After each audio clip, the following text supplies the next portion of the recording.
My friend, the mystery involving the death of Gene Hackman and his wife apparently have been answered.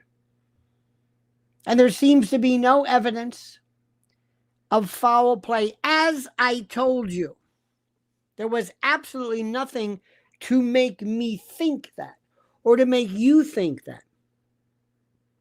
But some people jumped on it. It's weird. It's like, where were you getting what facts? I don't know. What do you mean you don't know? I don't know. We need to teach people how to determine and to deal with the notion of critical thinking.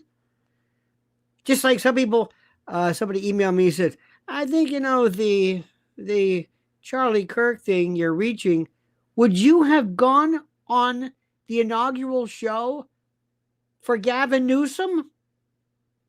Do people not understand when to be upset, when not to be upset? I submit to you, no, they don't. They have lost all sense of kind of proportion. What matters, what doesn't, what information we have, what information we don't have. It's a fascinating subject. Gene Hackman, as the details of Gene Hackman and his wife, Betsy Arakawa, their tragic deaths continue to unravel. When does a death become tragic? I'm not going to argue whether it is or isn't, but you'll find out it was natural, but sad because of his neurodegenerative state.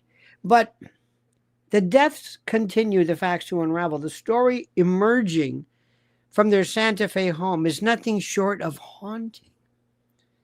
What was initially suspected to be a case of foul play has now been ruled a harrowing sequence of natural deaths, two separate but interwoven tragedies that left one of Hollywood's most revered actors alone and lost in the grips of Alzheimer's and unknowingly living alongside his deceased wife for nearly a week. And you don't know whether she had any kind of degree of putrescence or decomposition. Did he know? The first ominous sign came when maintenance workers, who had not seen the couple in over 2 weeks, arrived at their sprawling 9,000 square foot property on February the 26th of this year. The front door was ajar, an eerie signal that something was amiss. Something was weird. Something was strange. Inside, the workers stumbled upon a chilling scene. Gene Hackman collapsed near his cane in the mudroom, his body showing advanced signs of decomposition. Now, next to his cane, he was walking to and from. He might have been and could have been walking about, perambulating on his own in the fog of Alzheimer's, unaware that his wife was even dead, with nobody checking on them. And his wife, Betsy Arakawa, was found lifeless on the bathroom floor, a space heater still humming beside her, prescription pills scattered across the tile. I think one of these were for some type of synthetic thyroid medication and the like. One of their 3 dogs was dead nearby. The other 2 miraculously had survived. One standing guard near Arakawa's body, the other found outside. And that was true because one was, I believe, inside a closet in a kennel. But listen to what happened. The initial horror of the discovery sent shockwaves through law enforcement, prompting immediate speculation. Had the couple succumbed to carbon monoxide poisoning, a botched robbery, a double suicide? The strange positioning of their bodies, the unsecured door, and the dead pet fuel these theories. And they also looked to the daughters who weren't acting right. And people were saying, there's something fishy. What do you mean fishy? They can't tell you why, but it didn't set right with people. However, my friends, as investigators and medical examiners began piecing together the timeline, a much more unsettling truth emerged. Gene Hackman had unknowingly wandered his home for nearly a week, alone and unaware that his wife had already passed. Maybe he was aware. Maybe he walked in, saw her, looked down, didn't make the connection, didn't understand, who knows? You would think somebody at that advanced stage would have had a caretaker of sorts, but she apparently was the caretaker. And we don't know. We don't know. We don't know anything. And people are saying, I think this is fishy. This is fishy. Why is it fishy? I don't know. I don't like the sound of this. Why? I don't know. It's my nature, I guess. I just think things are fishy. So Betsy Arakawa's cause of death was soon revealed to be hantavirus pulmonary syndrome. Does that sound fishy for you? Huh? That sound fishy? That sound fishy? A rare but deadly disease contracted through exposure to rodent droppings, but also rodent urine. The urine, the smell, it is not, I believe, zoonotic. It doesn't transfer from one to another. You're inhaling the vapors, the aerosolization of normally rodent urine, touching droppings and the like. But she wouldn't pass it on to him. He would have become somehow in contact. Keep in mind also that the rodent droppings, these rats, these are Santa Fe prairie-like. They're not the usual Norway rat, that city kind of a rat. It's a different type, which could play. I'm no rodent expert, as many of you are. I think there's something fishy. Why? I don't know why. It's what I do. I don't believe anything. Anyway, now officials confirmed that she had likely died on February the 11th, the last day she was seen on security footage running errands at a Sprouts Market and a CVS pharmacy. The 11th. Investigators noted that her symptoms would have mirrored a severe flu before escalating into respiratory failure. With no one to call for help, she died alone. Her body left undiscovered for days.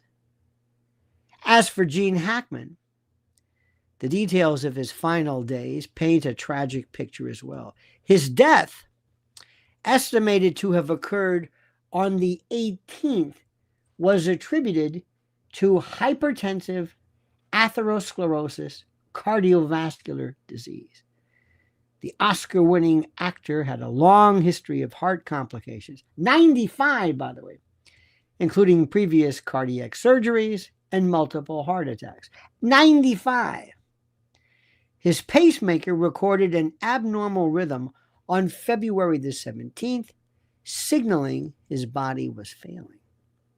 Alone, confused, and battling advanced Alzheimer's, Gene Hackman likely wandered his home in a state of increasing distress, unable to comprehend or react to the loss of his life, or could have seen her and not understood death, or she was sleeping, and there was some indication that he might have actually have been walking around with his cane by the door, and who knows. Now, the final days of Gene Hackman's life were marked by eerie details. His stomach was empty at the time of death, indicating he had gone without food for several days. He was found near his cane, suggesting he may have collapsed while attempting to move through the house. The dead dog, a beloved companion of Arakawa, raised further speculation. Was it also a victim of hantavirus exposure, or had it simply perished in the chaos? Well, law enforcement and medical examiners have since ruled out foul play, despite what some of our folks in the chat are saying. I just found it fishy. I know these things. But the macabre nature of the deaths has left the public with an unsettling reality.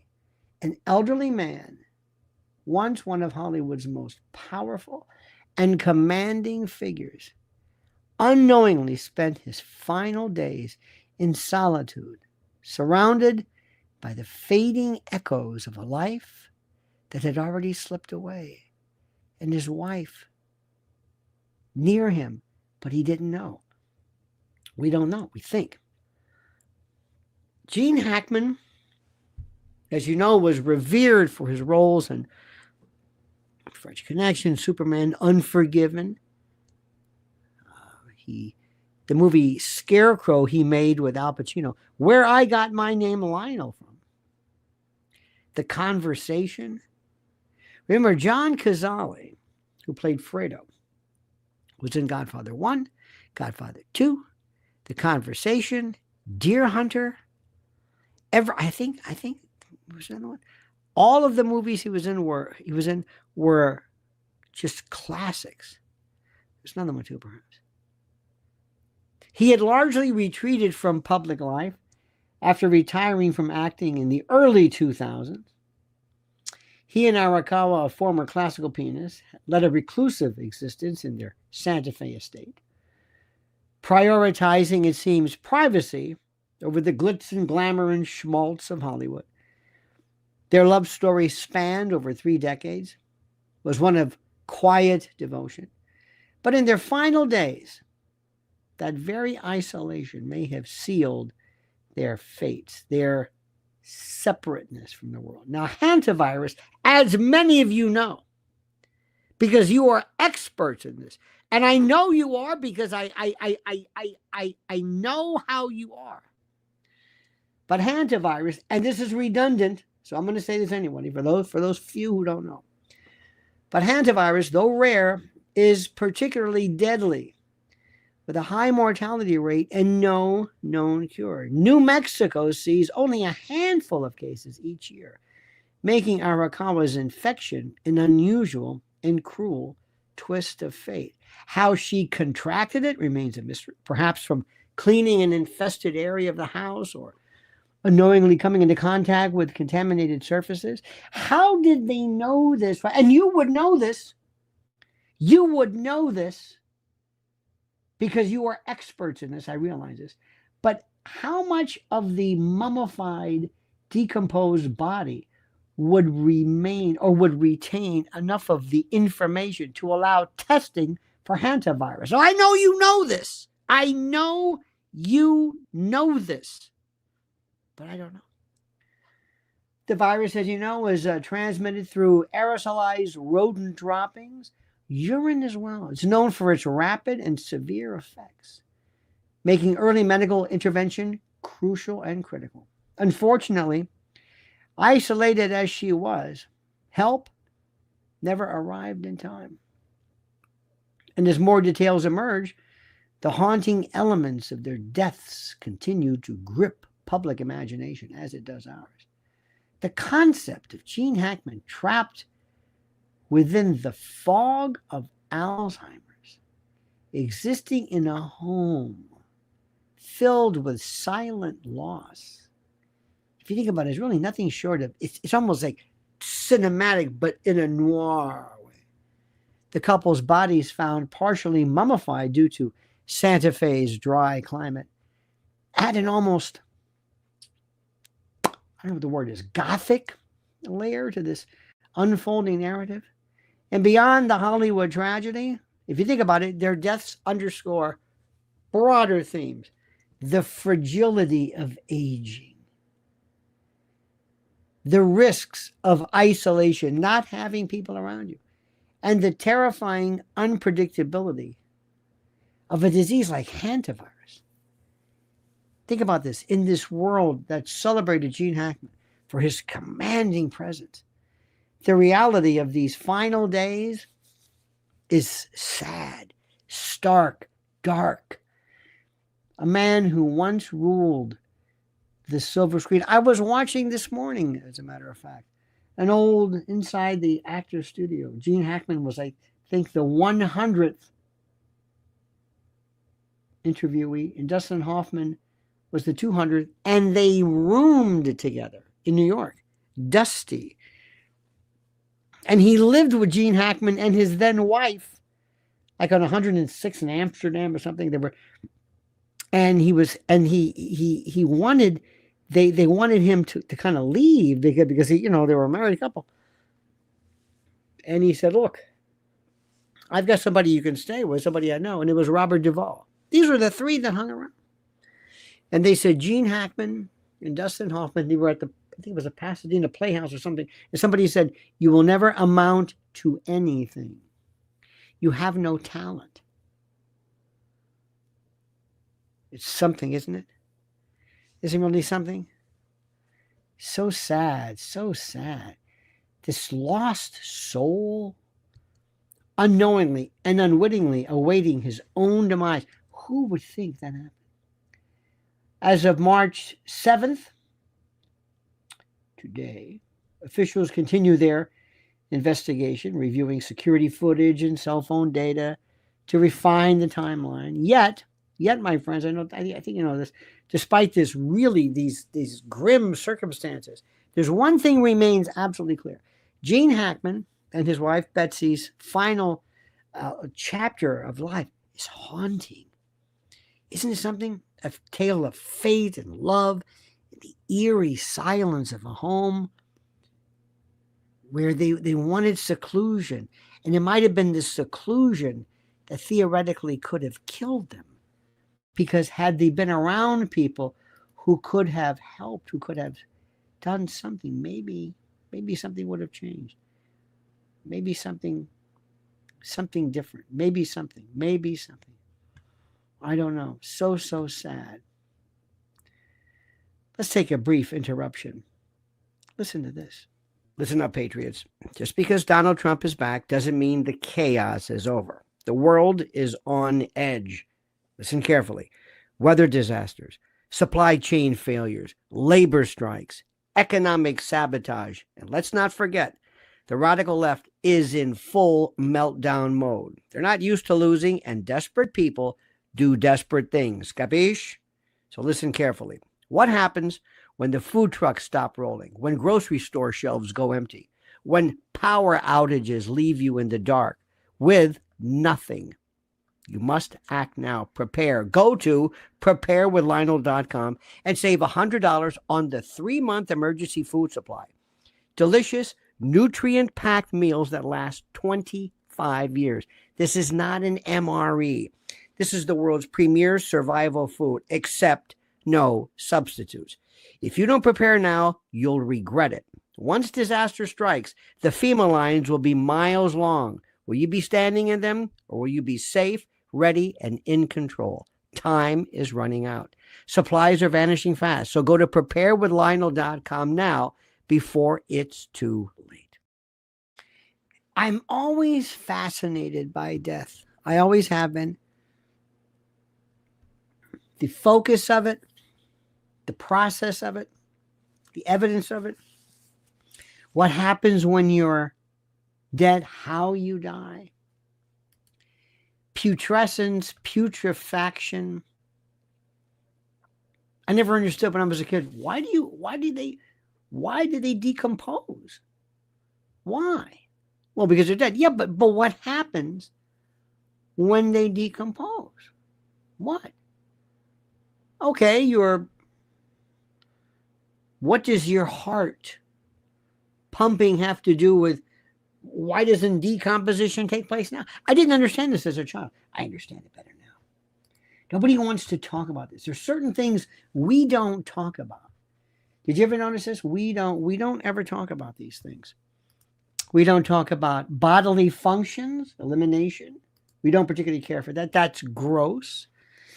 We don't talk about sexual matters, process, things, not the act itself, but we don't talk about the process of it, the mechanism.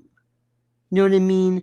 Lubrication and tumescence. And we talk about it, We never talk about, isn't that something though? Isn't that weird?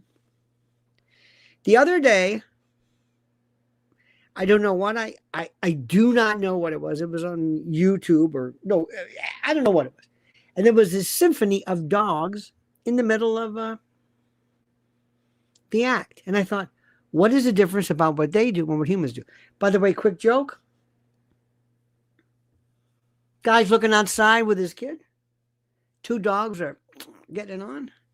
The kid says, Dad, what are they doing? And the father says, oh, God, this is not what I wanted. I always wanted to tell my son the beauty of making love and human sexuality and not this, not... Oh, well, you know what I'll do? I'll make up some story just to... Oh, I'll wait for a better time. He said, well, see, son, the dog on top, he's sick. And the one on the bottom's taking him to the hospital. And the kid says, ain't that just like life, Dad? Try to help somebody and they you. Anyway. Found out recently that a guy I've known for 50 years, fraternity brother, former police officer, known him, I got this thing, and I can't say it. Thank God for Facebook. How many times have you found somebody who died because of Facebook? Oh my God. So-and-so, look at this. I didn't know. And the way people handle it's a very strange thing too, but I found out that he went and he wasn't feeling that good in like days. He died of what amounted to a liver cancer. And it was just, and this was this big guy and just reduced. And there's something about it which I've always found fascinating. And please forgive me. Don't listen to this if this bothers you, because this is a part of life. Death is a part of life. But there's the look. There's the death stare. I don't know what it is. Did you ever see Mike Nichols in one of his last interviews? He did that thing. He had that. Jonathan Winters, of all people, had it. The twinkle, the life, this whatever, it doesn't. He didn't have it. And I saw him and I thought, wow, isn't that something? And then you get into the thing about, is it fair? I don't even want to get into that. But it's fascinating. And here's Gene Hackman, 95. Heart attack. Never got him. But it didn't kill him. And then he realized, this sounds terrible, not dying is not necessarily a sign of health. And isn't it also funny how we think we know these people and they're frozen? Did you remember seeing Gene Hackman that first time when you saw him walking skinny, hunched over? You go, oh my God, that's Gene Hackman? And we always act like, well, what's the matter with you? Jesus Christ. Well, what do you want? Oh, because we remember them as Popeye Doyle and Piggy Defeated Poughkeepsie. And I was watching. Same thing with Clint Eastwood. Have you ever had a celebrity death really affect you? Really affect you? I don't know what I'm going to do when Mick Jagger dies. That is going to be the one that the only time I can ever tell you in my life, it just got me, was January 23rd, 1978. I woke up, I was before the internet, whatever, and I found out that Terry Kath the guitar player for Chicago, whom I loved and saw, and that he died of an accidental self-inflicted a wound. That's it. That's the only one I really, really took to heart, really affected me, really made me sad. Really, I mean, I wasn't, I'm not trying to make this bigger than it is, but it was really something. I thought, oh my God, Terry Kath. And then Gene Hackman, the other day when I'm thinking, this is really weird. There he is, unforgiven, and just, he's frozen. How did he go from looking like that? I know this is a stupid question, right? From that to this. He'll always be frozen. It's so interesting. And I wonder about the estate, maybe, or who owns the estate? How is it devised? I don't know anything about his daughters. They could be fine people. We were already suggesting that they were, buzzards and vultures ready to move in. Many of you were suggesting there's something fishy here. I don't know. We weren't even there. And we're making these opinions based upon nothing. Hantavirus. I was listening to somebody. Oh, Prince. I've heard, I'm never going to say this, I've heard many people suggest his cause of death. Pilgrim said, my 90-year-old friend broke his hip yesterday. He's okay. Well, 90-year-old, that's very good. Those things are really scary. American Rebel Prince. I've heard a lot of interesting theories of what he really died from. I don't know. Prince was born in a 1958 club. Me, of course, Prince, Alec Baldwin, Michael Jackson, Madonna, I think Angela Bassett, some other people as well. Pilgrim said, should we dwell and ponder our own demise? Should we dwell? Ponder? I don't know. I was going to say something about old people. What's so interesting is that they go into the hospital for something that keep them out of the hospital if there's any way you can. Any way you can. I have my friend whom I've known since the 3rd grade as a physician, and we've talked, and he has said to me, you do not want to die in the hospital. Make sure that we won't take care of it. Nobody really wants to speak about that. We had a friend of ours, Mrs. L, and I had a friend who lived in the neighborhood. And I said, we haven't seen so-and-so. She was very, very accomplished, very, very. Anyway. Didn't think about it. Read the newspaper. She went to Sweden and committed self-harm. By virtue of their program or whatever it was. And I thought, I don't know about that. It's very, very sad. And it was like, wow, kind of haunting. Isn't it weird? Sometimes people that you don't know that well, or that you knew tangentially, or maybe that you saw on TV, or you realize, gone. They're gone. And and then as a kid, I still remember thinking, where do they go? I don't mean, and heaven makes sense. It's so easy to, well, they're in heaven. Oh, okay. Easy for a kid. What happened to our dog? He's in doggy heaven. Okay. Will we see him? Absolutely. Everybody's happy. For a kid. What do you want to do? Talk about the demise of it? No. But later on, I thought, okay, that was for kids. And then later on, people said, no, that's what I believe. Really? Yeah, okay. Well, don't you? I never really thought of it. You don't believe in that? You think this is just it?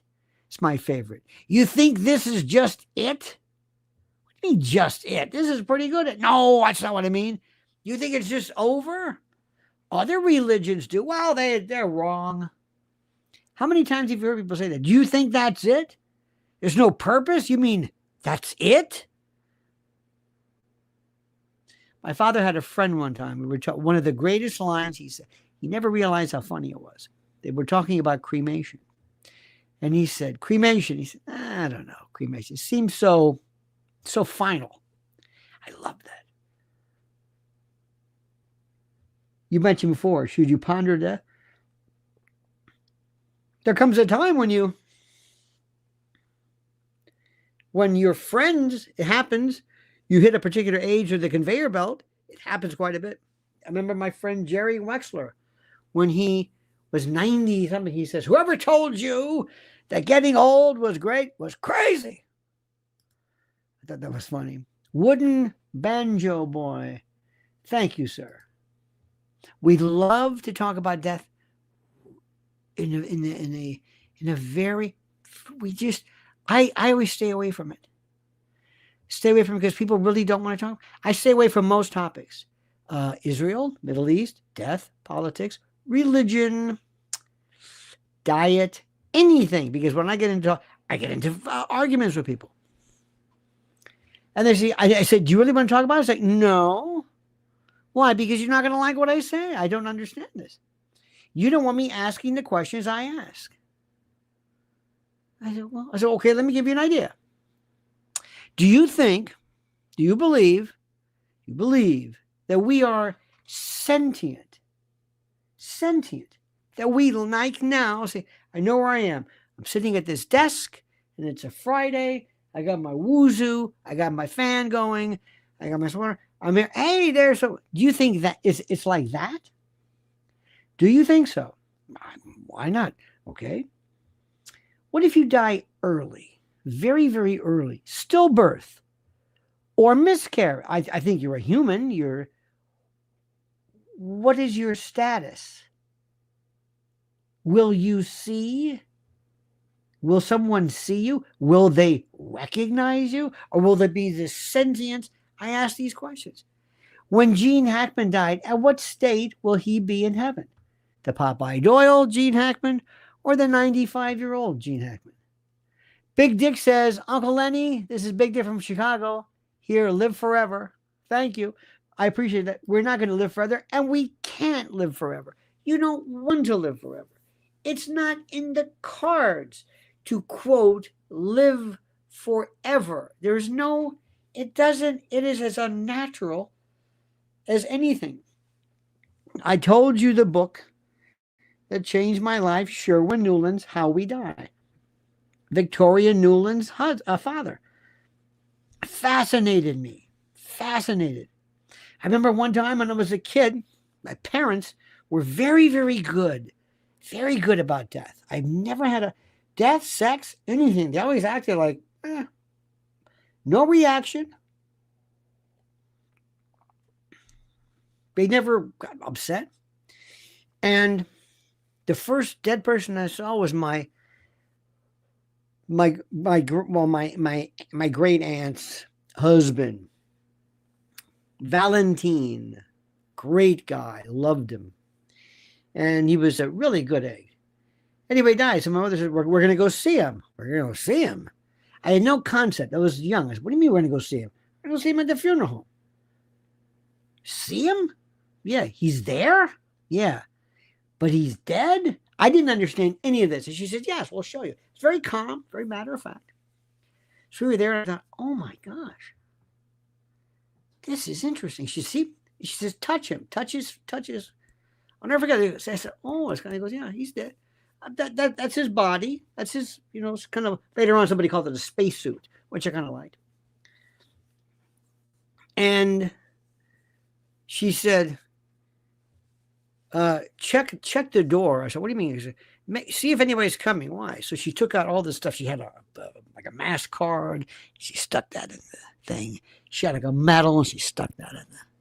Everybody's loading them up, And I said, and even as a kid, I understood what was happening here, how weird this was. I said, what did you put that in there for? It's not funny. She said, for good luck. I'm sorry. And I'm thinking, he's dead. But that's okay. It started me in this, these people are weird. Good luck. This is the strangest. What's the matter with these people? I'm just a kid.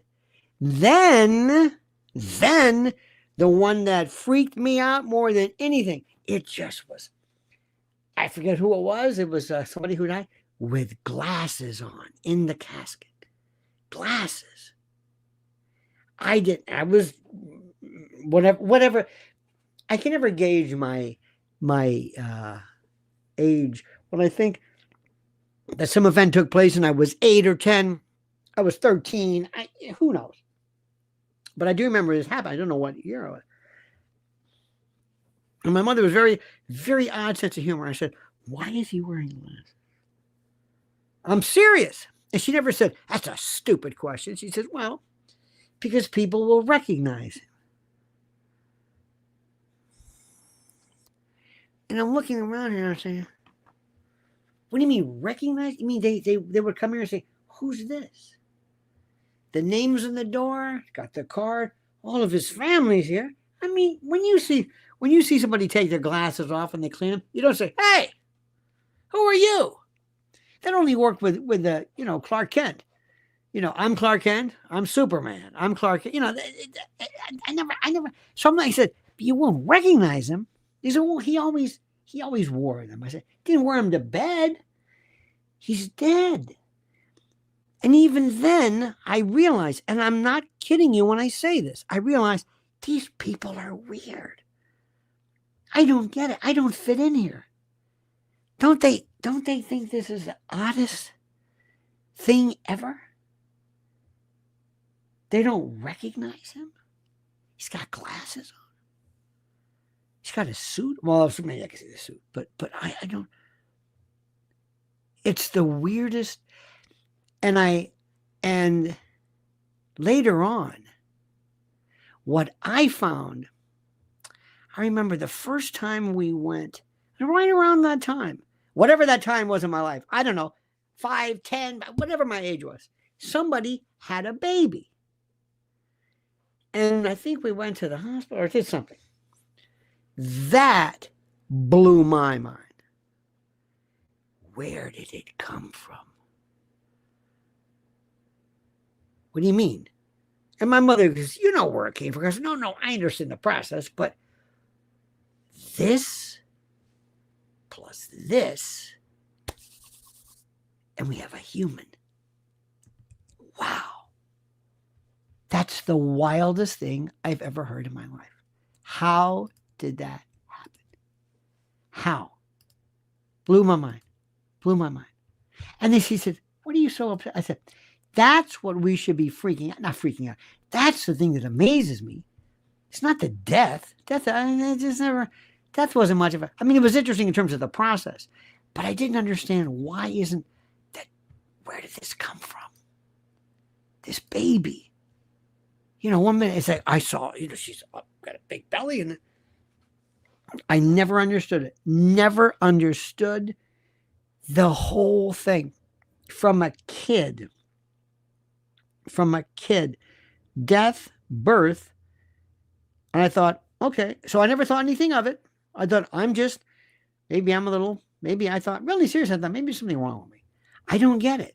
I don't know why these people they're so at home with it. But I found out it was because they didn't ask any questions. They just accepted it, or the questions they didn't ask questions. They just made stuff up. Well, when you die, you go to heaven, and you say, really? How do you know that? Well, I don't know if we know that, but that's what I believe. What do you mean believe? You mean hope? No. Loved it. Fascinates me. And the idea of when you die, it's one of those things. Right now, you have somebody you have not spoken to for a long time. Maybe your parents, maybe you don't call them enough. And I most heartily recommend you do that.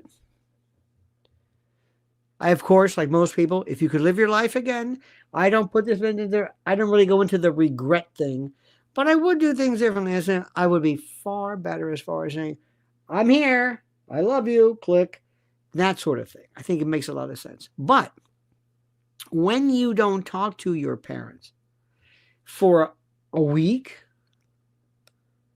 maybe a month, depending upon, some people, they live out of state, they think nothing of it. You know they're alive. You know it. And then one day they said, oh, your parents, or you get a call, mom or dad or whatever passed away. Oh my God. It looks exactly like it did when you weren't talking to them. But at least you knew, but if I wanted to, I could. Or that they're there, but they're not there anymore. They're someplace else, but they're not here anymore. But this time it bothers me. But it looks, but I wasn't talking to them last week. They could have been dead then. I don't know. It's the idea. And then when you have a child and your child has a pet, you ever try to explain that to a child? First of all, pet death is the word. Any kind of death. The death of a child, death of a pet, no, unnatural. But death of a pet is what most people first get a hold of. This notion where kids say, this is weird. And it's so hands-on. You might bury it in the backyard. You might go to the vet. Holding a dog when they euthanize it. Oh my God. I know people want to do it. They feel good, but I don't know. Whoa. That's really hard. Death of a, goodbye. You call them up and they leave and they come pick it up and that's it. And goodbye. That's it. But pets, oh dear God. Oh my God. And then this idea of Max Planck, Max Planck, I got to get the name right, Institute came up with this idea that life does not end. He talked about microtubules. Did you read this up? Look at the Max Planck Institute. Look at death or whatever, conservation of energy or whatever you want to call it. And I do believe that the idea of us ending is ridiculous. For example, does Gene Hackman exist? Yes. He exists to me the same as he did 5 years ago, 10 years ago. He's there. I can see him give interviews. Somewhere, at some time, in the future, somewhere, this will be somewhere. And somebody may come upon this and say, what the hell was this? I don't know. And who were these people? Who was Fred Haddad? Who was Liz Solak? Who was Alice Searcy? If I can sit through SNL, present day SNL, I can sit through anything. You are really smart and funny. Well, thank you. That's I appreciate that. I would much rather say I just enjoy celebrating the insanity of things. I was listening today to, is it Jim Downey talking about Norm Macdonald. Fishman says, I'm a grown man. I lost my lab Bo today, 14 years old. I've been crying all day. It's almost more than I can handle. Fishman, my heart and my love to you. And I do not ever explain it or feel like, of course, they're better than people. Do you know that a dog looks, they had this device. I don't know what the hell it was, but it was something where you can see where the dog is looking. And the dog looks in your eyes, and the dogs have whites around their eyes, like sclera, the white part of it. So you can see emotions. Others don't have this. Cats and a dog watches your eyes. A dog, if you point, the dog gets it. A monkey won't get it. Bonobos won't get it. Chimps don't get it. They don't get it. They, if you go like this, I go, what are you doing? Why are you showing me your finger? No, this. Dogs do that. They sense. They smell. They know things. I remember hearing stories about how a dog sometimes can tell if a woman's pregnant.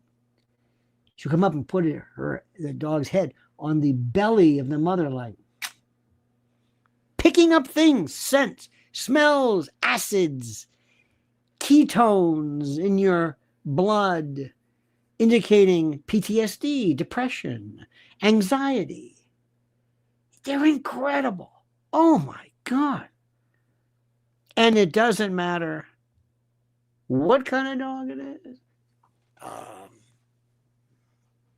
Doesn't matter. Labs or golden retrievers or chihuahuas, doesn't matter. They just, and I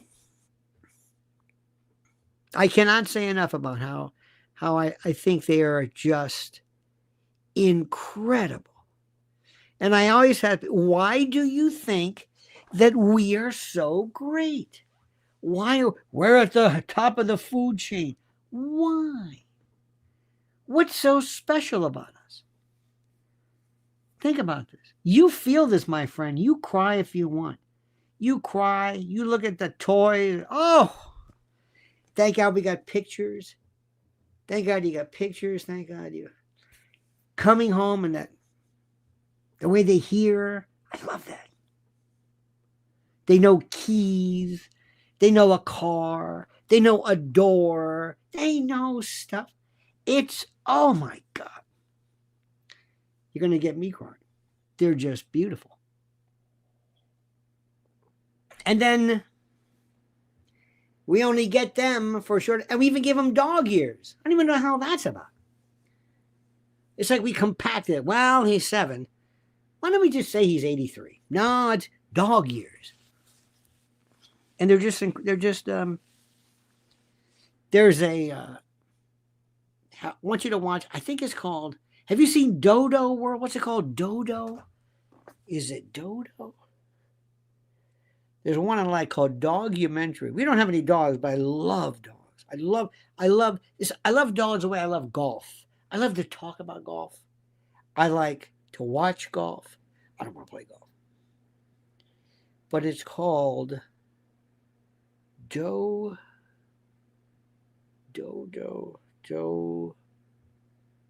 I think it's called Dodo. Yep, the Dodo. Have you seen this? Oh!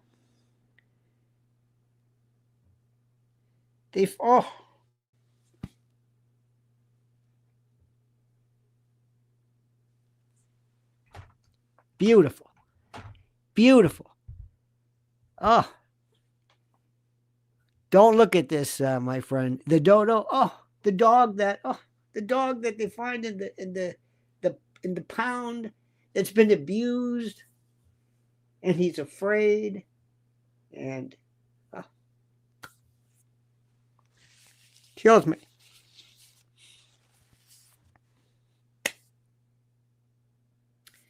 So I'm sorry. I'm sending out. That's my prayer.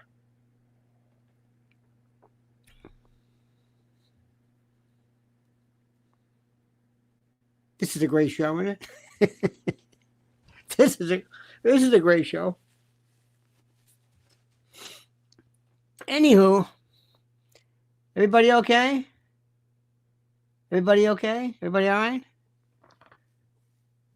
Don't ever, how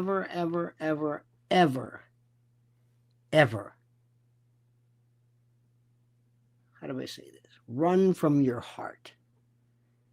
We always say, oh, no. We act like it's a fart or something like, I'm sorry. I don't mean to get upset. I'm sorry. I didn't mean it. The thing that makes you a human, you're not a psychopath. When something just, a piece of music or, it's incredible. So anyway, I know you didn't want this for your Friday night, so we better put an end on this because I'm gonna start. I don't know why that got me. In any event, remember this. And by the way, get a new dog immediately. Immediately, get a new dog. Don't wait. Don't say, "Oh no." Get a new one, and you'll feel so much better. All right, my friends. Oh, God.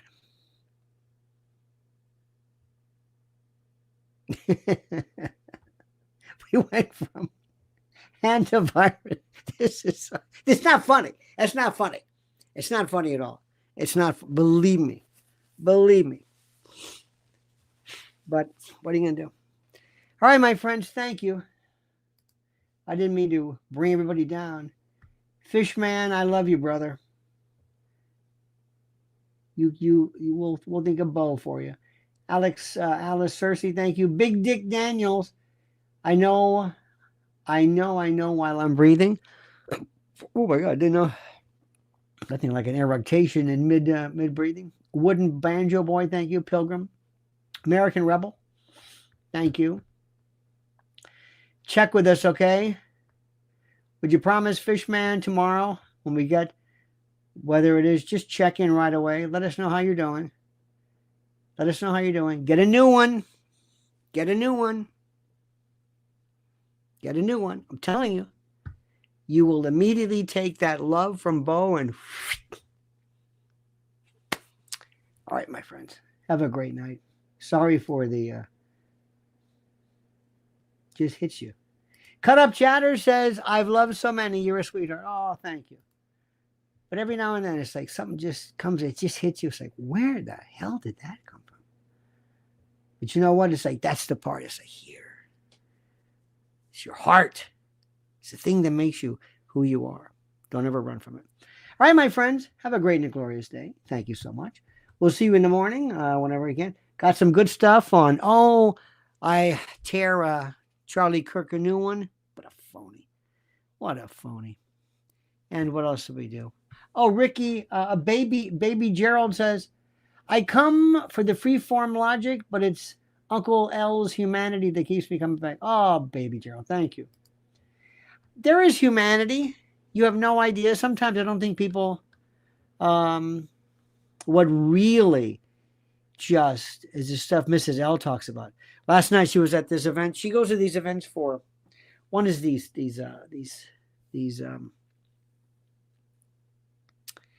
events for kids, and I mean, it just it paralyzes you. It's like you can't believe this is going on. Really terrible stuff to children. It's like, what is, I don't get it. I'm not talking about, look, some people are, maybe you're a bad parent, maybe you're but to hurt a kid, to sell. Anyway, this is not what you meant to do on a Friday night. I apologize. I really don't, but I'm supposed to say that. All right, my friends, have a great night. We'll see you tomorrow. Until then, my friend, remember the monkey's dead. The show's over. Sue you. That.